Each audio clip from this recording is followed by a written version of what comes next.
ఇవాళ మిత్రులారా, నేను ప్రభుత్వ ఉద్యోగుల గురించి చర్చించినాం. ప్రభుత్వ ఉద్యోగుల సమస్యల్ని పరిష్కరించాలనే ప్రయత్నం చేసినాం. వాళ్ళ డిఏల సంగతి, వాళ్ళ సమస్యల సంగతి మా బట్టి విక్రమార్క గారు, మా నాయకులు శ్రీధర్ బాబు గారు అందరు చర్చించి ఒక కొలిక్కు పట్టుకొచ్చినాం. ఇవాళ మాట్లాడుతున్నాడు వాళ్ళ సమస్యలు మీరు పరిష్కరించలేరు. వాళ్ళందరేమో హర్షం వ్యక్తం చేసింది. ఈ ప్రభుత్వ ఉద్యోగులను కుటుంబ సభ్యులుగా భావించి మా సమస్యలను పరిష్కారానికి ముందుకు వచ్చిండ్రు. మనస్ఫూర్తిగా ధన్యవాదాలు తెలియజేస్తున్నామని. సరే, ఆరోపణలు ప్రత్యారోపణలు పక్కన పెట్టండి.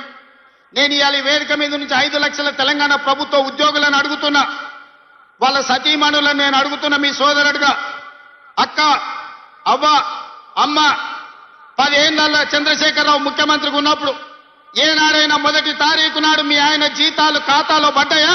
నెల జీతం 1వ తారీఖు నాడు వస్తే వచ్చే ఎన్నికల్లో నాకు ఓటెయ్యకండి. నేను తెలంగాణ రాష్ట్ర ప్రభుత్వానికి ముఖ్యమంత్రిగా బాధ్యత చేపట్టినాక ఈ 5 లక్షల ప్రభుత్వ ఉద్యోగస్తులకు 1వ తారీఖు నాడే మొత్తం జీతం మీ ఖాతాలో వేస్తే మీరు అండగా నిలబడండి. ప్రజా ప్రభుత్వాన్ని ఆశీర్వదించండి. నెల ప్రభుత్వ ఉద్యోగులకు జీతాలు ఇవ్వలేనోడు, దివాలా తీసిన దద్దమ్మలాక ఇన్స్టాల్మెంట్ల జీతాలు చెల్లించినోడు ఇవాళ వచ్చి నన్ను ప్రశ్నిస్తాడా? నువ్వా నన్ను అడిగేది? 10 ఏళ్ళు ఈ రాష్ట్రాన్ని దోసుకొని, రాష్ట్రాన్ని తగలబెట్టి, రావణ కాష్టంగా మార్చి 8 లక్షల కోట్ల రూపాయల అప్పు చేసి రాష్ట్రాన్ని దివాలా తీపించి విద్యార్థులను, రైతులను, ఉద్యమకారులను పొట్టన పెట్టుకొని బంగారు తెలంగాణ ముసుగులో బొందలగడ్డ తెలంగాణ చేసిన దిక్కుమాలిన ప్రతి ఎదవ ఈ రోజు మనల్ని వచ్చి విమర్శిస్తాడా? కార్యకర్తలారా ఆలోచన చేయండి. 18 నెలల్లో ఎన్నడైనా మనం నిద్రపోయినామా? 18 నెలలలో ఎన్నడైనా కార్యకర్త నుంచి నాయకుల వరకు ఎవరినైనా కలవకుండా ఉన్నామా? ఇవాళ ఎవరిని కలవకుండా చూసిన వాళ్ళు కలవకుంటోళ్ళు, మనం కాదు. ఎన్నిసార్లు బయటకు వచ్చిండు, ఎన్నిసార్లు ప్రజల్ని కలిసిండు ఆయన అడగండి. మా అక్కల్ని అడుగుతున్నా, అక్క ఎన్నడైనా ముఖ్యమంత్రిని చూసిర్రా? ఇంతకుముందే వాసాల మర్రిలా ఆయన వచ్చినాడు. ఎవరికి? ఆకుల ఆగవకు అల్లనేరేడు పండించిండంట. ఆ అల్లనేరేడు పండి తిన్నందుకు ఆమె పోయి దావకాల్లో అంటే మా అక్క కూడా ఇక్కడికి వచ్చే ఉంటుంది నాకు తెలిసి. ఇవాళ వాసాల మరిలో ఇళ్ళని కూలగొట్టి శ్మశానం చేసి కూర్చున్నాడు. దాని ఆదర్శ గ్రామంగా తీర్చిదిద్దుతా అన్నాడు. మరి ఆ వాసాల మరి పరిస్థితి ఏముందో నాకైతే తెలియదు. కానీ మా చామలకీరను, మా బీర్ల ఐలేను పోయి చూసిరమ్మంటున్నా.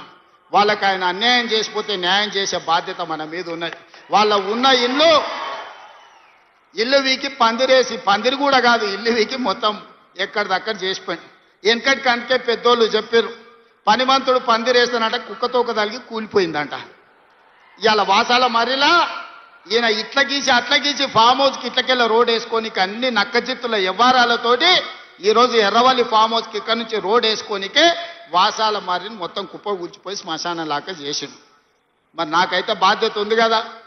ఆయన అల్లకల్లోలం చేసినా, ఆగమాగం చేసినా అన్నిటిని సరిదిద్దాలన్న ఆలోచనతోటి ఇవాళ రైతులను కావచ్చు, ఆడబిడ్డ మహిళల్ని కావచ్చు, విద్యార్థులను కావచ్చు, నిరుద్యోగ యువకులను కావచ్చు, ఉద్యమకారులను కావచ్చు, దళితులను కావచ్చు, గిరిజనులను కావచ్చు, ఆదివాసులను కావచ్చు, మైనారిటీలను కావచ్చు, వీళ్ళందరి కష్ట సుఖాలు తెలుసుకొని విధి విధానాలు తయారు చేసి ఇవాళ వాళ్ళందరినీ అభివృద్ధి పాఠం వైపు నడిపించాలని నేను ప్రయత్నం చేస్తున్నాను.